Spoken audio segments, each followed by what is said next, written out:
की वीडियो में बताऊंगा कि अगर आप इलेक्ट्रिशियन के काम में आते हैं, इलेक्ट्रिशियन के नए काम में आते हैं तो कितना सैलरी मिलती है और क्या फ़ायदा मिलता है। अगर इलेक्ट्रिशियन के काम में आप रिपेयरिंग में आते हैं, मेंटेनेंस में आते हैं तो आपको कितनी सैलरी मिलती है और क्या फ़ायदा मिलता है। अच्छा चलिए दोस्तों, वीडियो को लंबी ना करते हो, वीडियो को शुरू करते हैं। दोस्तों इससे पहले मैं गुजारिश करूँगा कि मेरे चैनल द इलेक्ट्रिशियन आलम मतलबी को आप सब्सक्राइब करें और एक प्यारा सा कमेंट करें और वीडियो को लाइक करें। इस तरीके की वीडियो देखने के लिए मेरे चैनल सब्सक्राइब करें। दोस्तों चलिए शुरू करते हैं। अगर आप इलेक्ट्रिशियन के काम में नए यानी कंस्ट्रक्शन काम में आते हैं तो क्या फ़ायदा होता है और रिपेयरिंग काम में आने से क्या फ़ायदा होता है। दोस्तों मैं आपको चलिए लंबी ना करते हुए वीडियो डायरेक्टली बताता हूं कि अगर आप इलेक्ट्रिशियन के काम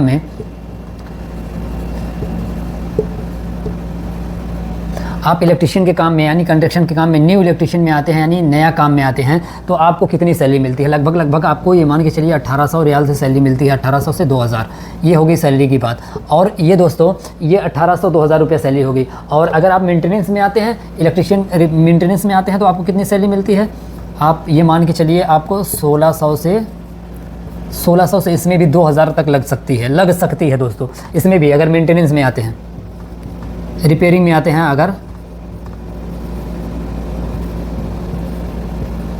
अगर रिपेयरिंग में आते हैं तो आपको 1600 से 2000 रुपये सैलरी मिल सकती है। तो दोस्तों अब इसमें फ़र्क क्या है, ये देख रहे हैं 1800 से 2000 मिल रही है। अगर हम नए काम में आ रहे हैं यानी हमको कंस्ट्रक्शन के काम में आना है, नए काम में आना है, इलेक्ट्रिशियन का काम नया से शुरू करना, नया हो चाहे पुराना हो चाहे जो हो, ये अलग होता है। और रिपेयरिंग का काम अलग होता है, मेंटेनेंस का काम अलग होता है दोस्तों। तो मैं आपको बता दूँ, इसमें आने से हमें किस में आना चाहिए, हमें इसमें आना चाहिए इलेक्ट्रिशियन के नए काम में, यानी जो नया काम होता है, नया पुराना सब होता है, उसमें आना चाहिए। और रिपेयर के काम में ये तो है कि आराम करने को आपको बहुत ज़्यादा मिलेगा। यानी जब कहीं कोई चीज़ बिगड़ेगी, लाइट कोई ख़राब होगी, लाइट कोई बल्ब ख़राब होगा तो ही आपको जाना पड़ेगा। लाइट या बल्ब कोई ख़राब हो गया या पंखा ख़राब हो गया तो ही आपको जाना पड़ेगा। और तभी आपको जाना पड़ेगा मेंटेनेंस के काम में। और इसमें क्या है कि आपको कंटिन्यू काम करना पड़ेगा। अगर आप पैसा कमाना चाह रहे हैं तो आप इलेक्ट्रिशियन के नए काम में आइए, और अगर आप आराम करना चाहते हैं तो आप और पैसा ज़्यादा नहीं कमाना चाहते हैं तो आप रिपेयर के काम में आइए। इसमें 1600 से 2000 लास्ट सैलरी लगती है दोस्तों। और इसमें जो है ना, इसमें ओवर टाइम चलने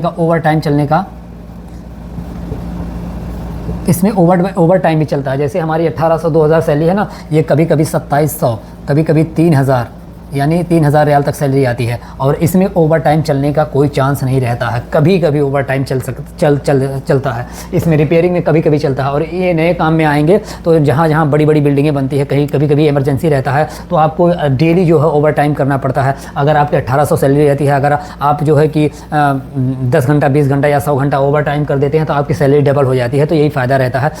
इलेक्ट्रिशियन के नए काम में आने से ये फ़ायदा होता है और रिपेयरिंग में आने से ये फ़ायदा होता है। रिपेयरिंग में आपको अच्छा खासा आराम करने को मिलेगा और जो है कि नए काम में आपको आराम करने के लिए नहीं मिलेगा। लेकिन पैसा अगर कमाना है तो दोस्तों आप इलेक्ट्रिशियन के नए काम में आइए, न्यू काम में आइए। नया पुराना सब उसमें काम को करने को मिलता है। और सबसे आसान जो रहता है ना दोस्तों, वो नया ही रहता है। नए काम को ना आप अच्छे तरीके से कर लेंगे। जैसे मैं आपको एग्जाम्पल के बता दूँ, जैसे ये दीवार है ना, ये दीवार पर हमको यहाँ पे बल्ब लगाना है, इस पर हमको बल्ब लगाना है तो हम इसको तोड़ ताड़ के चाहे जहाँ से पाइप लेके जाएंगे किसी भी तरीके से। यहाँ हमको ये घर हमारा है, इसमें हमको पंखा लगाना है तो हम इसको किसी भी तरीके से तोड़ ताड़ के या दीवार गंदा करके या रूम गंदा करके कोई भी काम करें तो हम आसानी के साथ कर लेंगे। लेकिन ये रिपेयर के काम में बहुत ज़्यादा सफाई और बहुत ज़्यादा दिक्कत होती है। दिक्कत ये होती है कि ये तो काम आप किए नहीं है, रिपेयरिंग वाला किसी दूसरे का काम किया हुआ आपको काम करना पड़ेगा। वो कैसी सर्किट लेके गया, कैसे क्या है, ये बहुत मगजमारी वाला काम है। लेकिन आराम इसी काम में मिलता है। अगर आप